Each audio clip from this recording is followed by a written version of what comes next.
Moikkelis moi! Mä oon Saara Raimoulu Suomesta ja tänään mä opetan teitä tekemään tämmöisen rannekorun. Ihan aluksi sori tästä valaistuksesta, koska tänään meillä on ihana sää ja ulkona paistaa aurinko ja kaikki sulaa ja kevät on varmaankin tulossa, mutta ei anneta sen häiritä. Tämän korun tekoon tarvitset kumilenskuja, 2 eri väriä ja tänään mä käytän tohon keskelle niin tämmöisiä oransseja lenskuja, nämä on niinku semmosia, joissa on valkoista ja oranssia. Ja sitten tuohon uloimpaan niin mä käytän samanlaisia, mutta pinkkejä. Sitten sä tulet myös tarvitsemaan telineen, joka on laitettu näin, eli tosta on poistettu tuo keskimmäinen rivi. Ja sitten tietenkin koukun. Ja sä tulet myös tarvitsemaan yhden C-klipsin. Ei muuta kuin vaan aloitetaan! Okei, eli ihan aluksi ota yksi lensku sitä väriä, mitä sä käytät tuohon keskellä olevaan juttuun. Ja twistaa se 3 kertaa jommalle kummalle tapille. Ja mä twistaan tuohon vasempaan tappiin. Sitten ota toinen lensku, sitä samaa väriä ja twistaa se ihan vaan sormien päällä. Ja sitten laita se näille 2 tapille. No.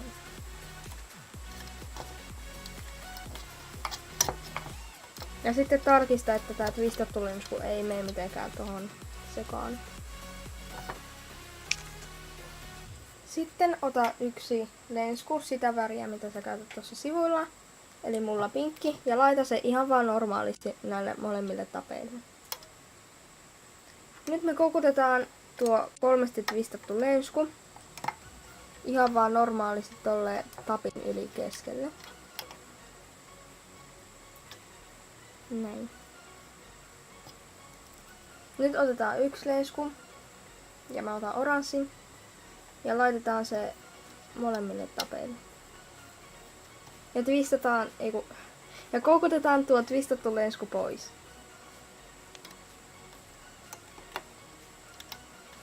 Näin. Sitten laitetaan taas yksi lensku molemmille tapeille. Ja mä otan nyt pinkin, koska mulla oli äskeinen tuo oranssi. Ja nyt meidän pitää koukuttaa tuo pinkkilensku pois tuolta alhaalta, mutta me tehdään se niin, että me mennään tämän oranssin lenskun, joka on keskellä, niin sen läpi, näin. Ei kosketa ollenkaan tuohon ylhäällä olevaan lenskuun. Ja koukutetaan tuolta sisältä päin tuo pinkki, noin.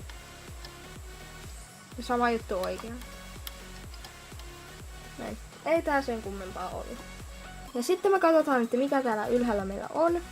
Ja täällä näkyy ihan selvästi, että täällä on tuo pinkkilensku, mikä me koukutettiin äsken. Ja sitten siellä vähän alempana on tuo twistattu lensku, mikä me koukutettiin myös ihan alussa.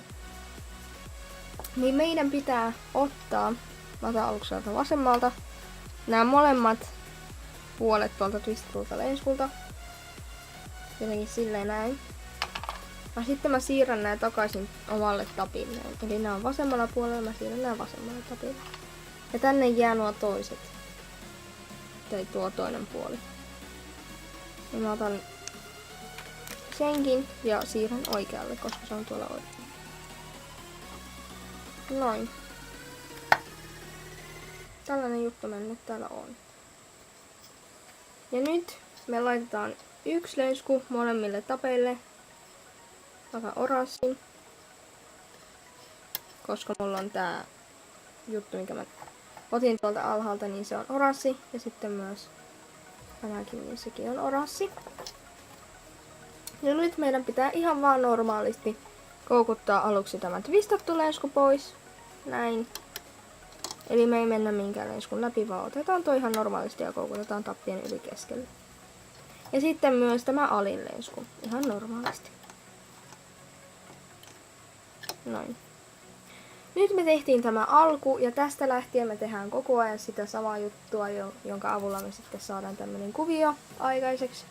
Ja tässä mä tein tämmösen lappusen, jossa lukee, että miten tää kaikki tehdään. Ja sitten mä jätän myös tonne videon alle tämän tekstin. Okei, eli aluksi me laitetaan yksi lensku molemmille tapeille.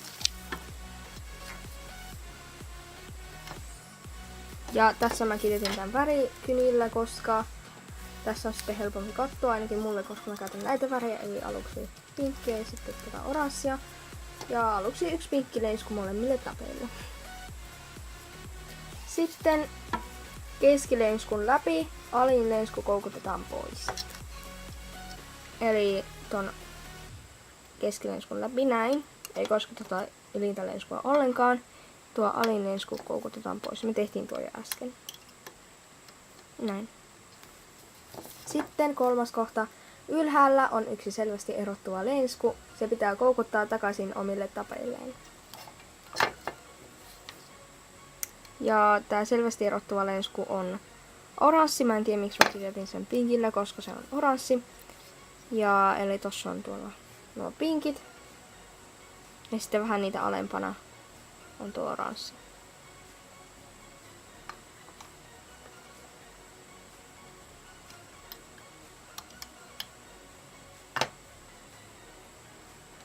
Näin.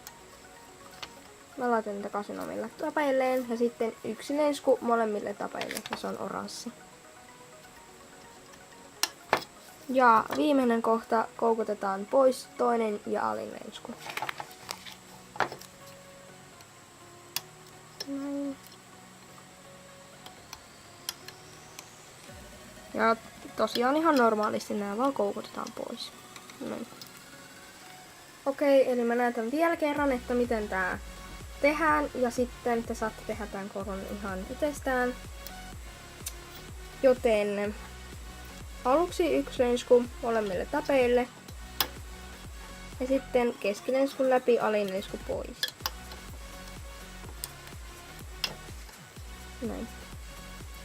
Sitten mennään tonne ylös ja otetaan tuo oranssi leisku ja koukutetaan se vasemmalle aluksi ja sitten vaikkapa oikealle. Eli ei ole yhtään mitään semmoista tarkkaa juttua, että koukutat sä aluksi ton leiskun oikealle ja sitten vasemmalle tai sitten aluksi vasemmalle ja sitten oikealle. Eli tän voi tehdä ihan miten haluat. Sitten yksi leisku molemmille tapeille. Ja tää yksi leisku on sitten samanvärinen ja on toi, mikä mä laittiin äsken tonne.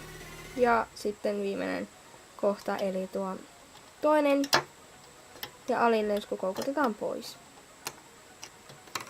Meillä alkaa tässä pikkuhiljaa muodostua tämä koru. Joten tehkää tämä nyt teille sopivan pituiseksi ja sitten palatkaa katsomaan tämä video loppuun. Okei, eli siis nyt mä oon tehnyt tämän sopivan pituiseksi ja mä en todellakaan tiedä, mitä tossa nyt tapahtuu. Mulle tuli joku virhe, jota näyttää nyt vähän rumalta, mutta ihan sama. Ainakin tuossa alussa tää näyttää mun mielestä todella söpöltä. Tällainen kuvio sulla pitäisi olla. Ja nyt sulla pitäisi olla noilla molemmilla tapeilla pinkki ja oranssi leisku. Ainakin mulla on pinkki ja oranssi, koska minä käytin näitä värejä. Ja pitää vaan koukuttaa normaalisti tuo alin leisku pois.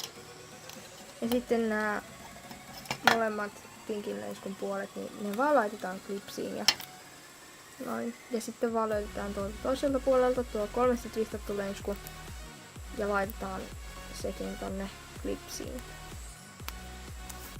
Tällaiset söpöläiset meillä nyt onnistui. Toivottavasti tykkäsit tästä videosta ja toivottavasti sulla onnistui samanlainen koru. Ja mulla on myös Instagram, johon mä jätän linkin alas ja olisi todella mukavaa, jos sä laittaisit sun jotain töitä hashtagillä SaaraRL-Suomi, koska niitä on todella mukava katsoa ja mulla ei kyllä oo tullut sinne vielä mitään kuvia, mutta toivottavasti tulee tulevaisuudessa, koska mä tykkään aina katsoa ja saada inspiraatiota kaikista semmosista luumailukuvista, mutta kuitenkin. Tässä oli tää video ja heippa! Me nähdään sitten seuraavassa videossa.